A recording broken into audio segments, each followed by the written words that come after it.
اقبال تیری قوم کا اقبال کھو گیا ہے، اڑتے جو فضاؤں میں تے شاہی نہ رہے، بازوق نہ رہے ذہین نہ رہے، پاکیزہ گر نہ رہے بادین نہ رہے، وہ لال و گلزار وہ مہ جبی نہ رہے، مومن کا وہ انداز با کمال کھو گیا ہے، اقبال تیری قوم کا اقبال کھو گیا ہے، اقبال تیری قوم کا اقبال کھو گیا ہے۔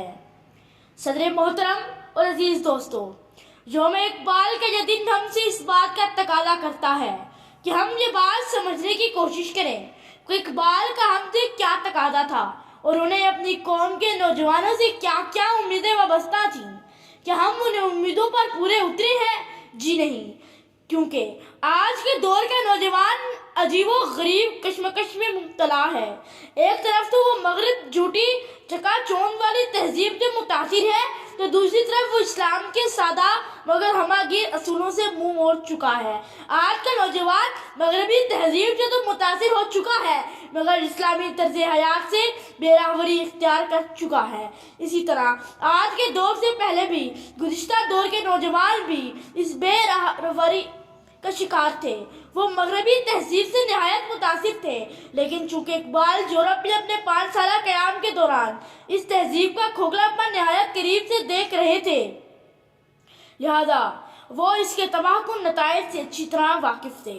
اس لیے انہوں نے اس دور کے نوجوانوں کو اس تہذیب سے بچنے کی تلقین کی۔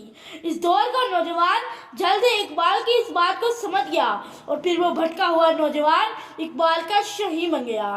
تو شاہی ہے بجلیوں میں آشیاں پیدا کر، اقبال کا یہ وہ پیغام ہے جو ہمیں آج بھی دہراتا ہے اور اس پر عمل کرنا ہے۔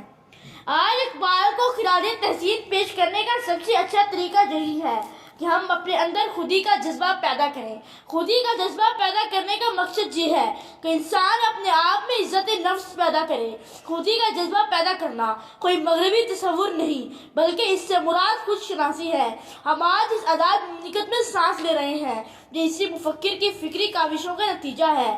سچ تو یہ ہے اگر اقبال نہ ہوتے تو پاکستان کا وجود بھی نہ ہوتا۔ اس لیے اقبال نے کہا تھا، نشان یہی ہے زمانے میں زندہ قوموں کا، نشان یہی ہے زمانے میں زندہ قوموں کا کہ صبح و شام بدلتی ہیں ان کی تقدیریں۔